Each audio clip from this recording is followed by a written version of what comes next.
Power Trade Investissement, bonjour. Faisons un petit point sur notre portefeuille avant de faire un petit point sur les marchés.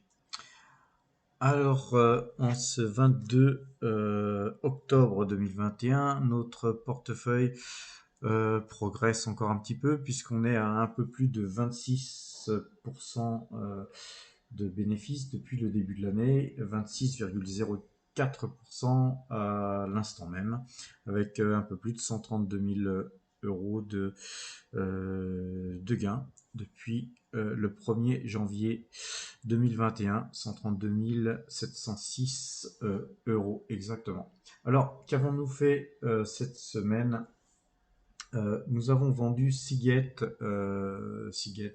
hier en fait, puisqu'elle progressait de plus de 6% hier soir, et qu'on avait un joli bénéfice. Donc on a pris nos bénéfices et on a utilisé une partie de notre cash au profit des actions suivantes: Coca-Cola, Realty Income et Total. Ainsi que l'ouverture d'une nouvelle toute petite ligne dans la nuit, puisque c'est sur le marché japonais, une petite ligne sur Nomura Holding, qui représente donc très très peu sur l'échelle de nos investissements ici présents. Voilà, donc nous allons procéder un petit peu à l'analyse de quelques valeurs, notamment de L'Oréal, puisqu'on a 1,69% de notre capital sur L'Oréal. Donc on va un petit peu regarder ce qu'a fait L'Oréal aujourd'hui. Alors, L'Oréal aujourd'hui a gagné un peu plus de 5%. Elle a fait pendant toute la journée un petit rallye à la hausse puisqu'elle était à plus de 6% pendant un moment donné. Donc on va regarder un petit peu graphiquement ce que ça donne tout ça. Quand on regarde dans les faits, on a un immense gap. C'est assez rare de voir des gaps pareils. Il faut dire que les résultats étaient jugés très bons. D'ailleurs, ils étaient très bons. Mais néanmoins, donc moi j'étais un petit peu occupé cet après-midi. J'ai pas vu le graphique d'Oréal, sinon j'aurais certainement vendu mes lignes pour les racheter un peu plus tard et je vais vous expliquer pourquoi. Pourquoi? Premièrement, parce que si vous regardez la bande Bollinger, on voit là qu'on est très très éloigné de la bande Bollinger. Donc c'est pas grave, parce que si on n'a pas vendu, c'est pas grave parce que ça va forcément, certainement d'abord la bande Bollinger va monter un peu lundi et certainement que les cours vont refluer un petit peu. On va certainement baisser. Il y aura des prises de bénéfices qui se feront sentir lundi, c'est quasiment certain. Donc la bande Bollinger nous indiquait qu'il fallait prendre des bénéfices, surtout si on était sur les plus hauts, on aurait pu gagner déjà à peu près 1% sur les plus hauts. C'est pas très grave, si on est en pause, c'est une très très bonne valeur. On va regarder un peu Ichimoku. Quand on regarde Ichimoku, on a vu que là il y avait eu un percement du nuage ici et on a bien vu que l'action qui était à 383 et des broquettes, on l'a revu descendre à 350, donc c'est un très beau mouvement baissier qui nous a permis d'ailleurs nous de nous positionner un petit peu sur cette valeur. Maintenant là, sur ce gap qu'on voit là ici, on voit qu'on a buté sur le haut du Kumo, le nuage a fait son office, on n'a pas pu le passer, le Kumo, et il est quasiment certain qu'on vienne essayer de retaper la bande inférieure du Kumo qui est 383. Donc on devrait perdre certainement 5 euros en séance lundi au minimum. Et là, il faudra observer est-ce que les cours continueront de refluer, et dans ce cas-là, on n'arriverait pas à percer le Kumo, et donc on aurait certainement une possibilité de recombler le gap, ce qui m'étonnerait aussi. Dans les faits, les chiffres étaient quand même très bons. Et sinon, on verra certainement les cours repasser au-dessus du Kumo, et là, on pourra racheter en toute confiance d'une manière graphique. Voilà, donc dans le même temps, le CAC 40 progressait de 0,71% aujourd'hui. Et les chiffres publiés par L'Oréal étaient très bons puisque cette société a enregistré un chiffre d'affaires de pratiquement 8 milliards d'euros pour ce troisième trimestre et donc en progression de 13,6%. Donc c'était assez surprenant parce que les, les estimations n'étaient pas aussi fortes. Alors on va regarder un petit peu le graphique du CAC 40. Donc on voit quelque chose d'assez intéressant là sur ce graphique. Je vais le mettre en rouge. C'est ces deux bougies là que vous voyez là qui quand même qui pose question. On voit bien que le CAC a du mal là à partir de ces zones là, sur les 6750, on voit que ça a du mal à passer, donc il y aura peut-être besoin de reprendre de la force. On va peut-être, il est possible qu'on baisse un petit peu avant de reprendre du poil de la bête. Regardons un peu Ichimoku et on voit que sur Ichimoku, on voit qu'effectivement on est sorti du Kumo. Donc ça par contre c'est très positif.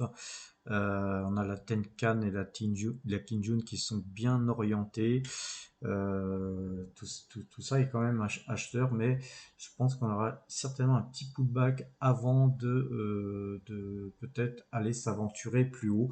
Donc, et par contre, hein, si on voit le marché monter à l'ouverture, ben, faut pas se poser de questions, hein, le marché est acheteur. Comme j'ai dû vous le dire pas mal de fois, mes objectifs c'est toujours pour l'instant le plus haut historique, hein, qui devrait certainement être tapé certainement avant la fin de l'année. Alors revenons un petit peu sur Nomura. Pourquoi j'ai commencé à faire une petite ligne sur cette société. Premièrement, pour le rendement, hein, puisqu'on a quand même un rendement 2021 de 6,2%. Sur 2022, 4,56% sont prévus. 2023, on est à 4,81%. Et 2024, c'est un peu loin, mais 4,90%, donc on frôle à peu près les 5% de rendement. C'est sympa. Le PER, là, en 2021 est de pratiquement 12, mais le PER estimé 2022, et on y approche, hein, 2022, on y est presque, c'est 7,34.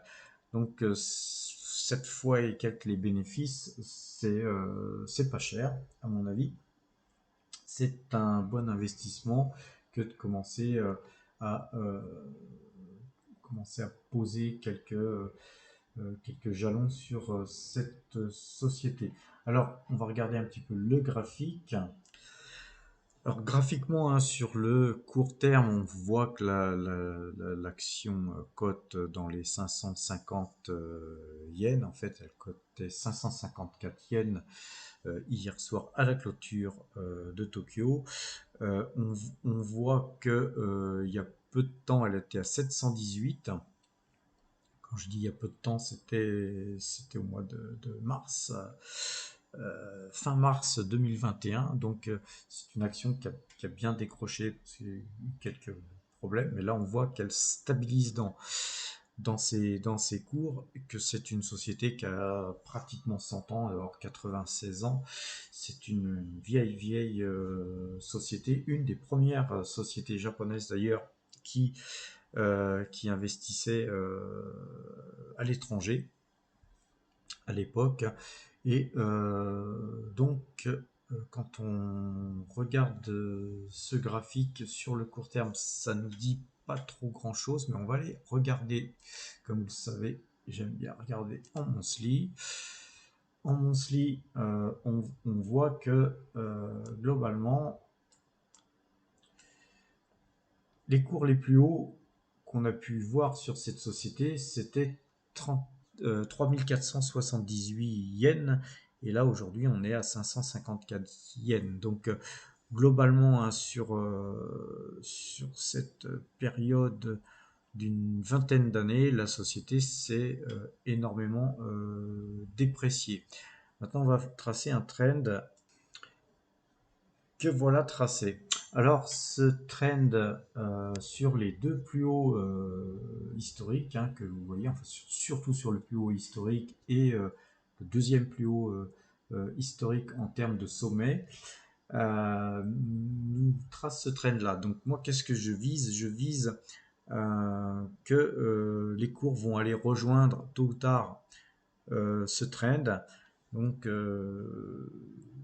à peu près, on peut se dire qu'on peut faire à peu près le plus du double des cours qui sont affichés aujourd'hui graphiquement. C'est pas gagné encore, hein, ça va demander du temps. C'est pourquoi cette première ligne que nous avons investie aujourd'hui est extrêmement petite, parce qu'on va essayer de trouver des opportunités plus sympathiques dans les mois et les trimestres qui vont suivre. Faisons un petit tour du côté du Brent, du pétrole côté à Londres. On voit là, comme je vous l'ai fait dans la dernière vidéo, un petit graphique monthly où on voit bien là un double bottom. On voit que ça a buté, hein, quasiment buté sur le plus haut qui se trouve sur ce point-là. Il va falloir voir la semaine prochaine si on casse ces points-là, et si on cassait cette ligne de coup, effectivement, on aurait globalement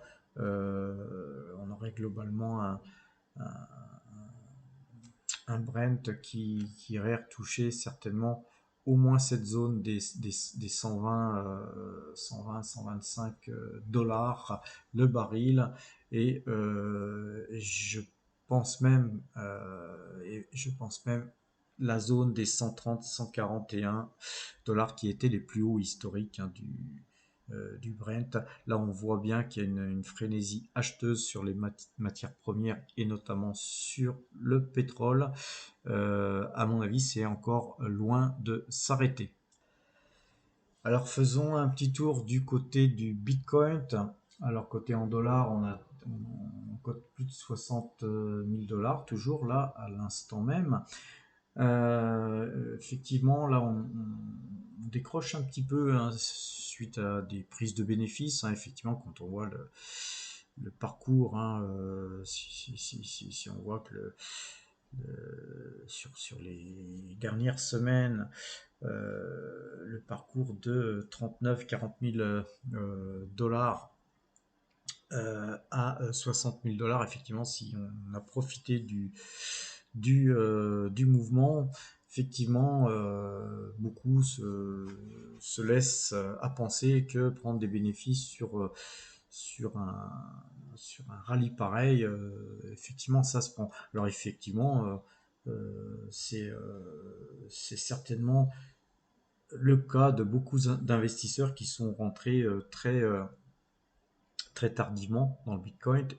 Par contre, quand on regarde, j'ai vu une analyse sur Glassnode, comme quoi la plupart des gens qui ont acheté du Bitcoin là récemment sont tous bénéficiaires. C'est-à-dire que vous ayez acheté très très bas à 30 000, à 20 000, effectivement, si vous avez acheté là, vous êtes bénéficiaire, mais il y a des gens qui ont acheté à 48 000, à 50 000, à 56 000, et pratiquement tout le monde est gagnant sur le Bitcoin. Donc, que peuvent faire des gens gagnants? C'est prendre des bénéfices, tout simplement. C'est ce qui se passe actuellement. Alors, ceci étant dit, il est fort probable que la correction continue un petit peu, mais moi j'ai personnellement l'impression qu'on reprend un petit peu de force pour aller recasser ces plus hauts qui avaient été légèrement cassés. Regardons un petit peu l'analyse Ichimoku. On voit bien que là, on a bien péter le nuage là ici très proprement et que effectivement sur la zone des 47-48 000 dollars, c'était un fabuleux signal d'achat. On voit que la Tenkan, la Kinjun sont toujours bien orientés. Je pense qu'on est un petit peu trop éloigné du Kumo, donc je pense qu'on pourrait végéter encore là un certain temps, voire rebaisser un petit peu avant de voir le marché repartir. Et par contre, on va essayer de voir où est-ce que le marché peut nous emmener à partir de là. Donc voilà, pour ce faire, je vous ai tracé un petit peu une projection. Et donc, où peut aller le Bitcoin sur ces prochains mois? Quand on regarde la projection, on voit que la zone la plus probable à la hausse se situe à peu près dans ce carré-là. Donc en gros, hein, ça nous mène sur en gros sur les à peu près 63 000, pardon, 63 000 à 12 000. Et moi, je pencherais plutôt sur du 8-9 000 dollars avant la fin de l'année. Mais tout ça, ce n'est qu'une projection. Comme je vous l'ai dit très très souvent, les crypto-monnaies ne doivent pas représenter plus de 1 à 3% de votre portefeuille. À partir de là, vu les cours actuels, je préconise, surtout pour ceux qui n'ont encore pas acheté de crypto-monnaie, je préconise des achats en DCA, c'est-à-dire d'acheter tous les mois une petite somme raisonnable par rapport à votre portefeuille et à vos moyens surtout. Voilà, je vous souhaite une bonne fin de soirée et un excellent week-end. À la semaine prochaine.